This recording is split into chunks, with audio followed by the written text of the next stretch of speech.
Hi class, let's take a look at example 3. And in example 3, they want us to, well in this case, find the minimum sample size. They're talking about adults. And here's the information that we have. So they're telling us that, well, they don't have any previous studies. So in this case, well, the values of p hat, comma, q hat are not given. Now, what this means is that when we're actually using the formula for the minimum sample size, we're going to be using the scenario. In this case, it's going to be case number 2 because they're not known or not given, and that's going to be our formula. So let me just copy the formula for the minimum sample size. We're going to use that n is greater, and in this case it'll be c of alpha divided by 2. We're going to be squaring that. Since we don't have the values of p hat or q hat, then we're going to be multiplying by a factor of 25. And then the values of e are actually, the error is going to be squared. Now, they're asking for the minimum sample size to construct the 90% confidence interval for the proportion. So in this case, the values of c is equal to 0.90. So that means that z, or the critical value, and the 90 is actually here. We're going to be using the 1.645. So this is one of the common ones. The critical value, it's 1.645. The actual error, we're told 4%.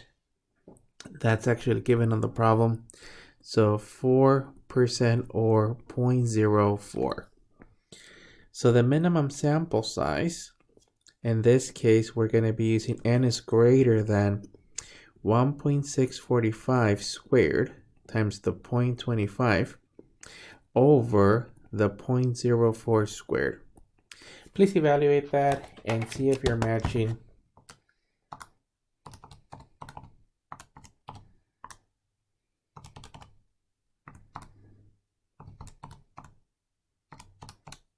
Okay, so I'm getting that this is approximately 422.81.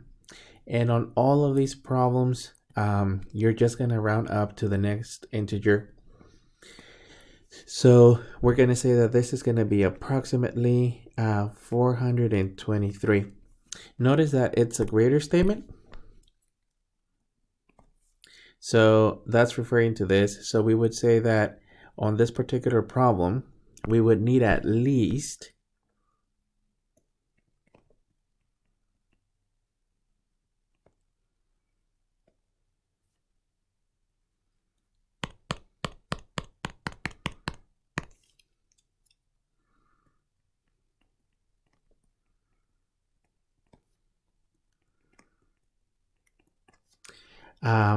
n is equal to 423, and we're talking about adults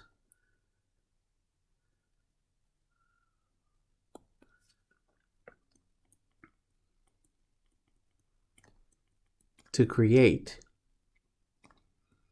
a 90% confidence interval for the population proportion.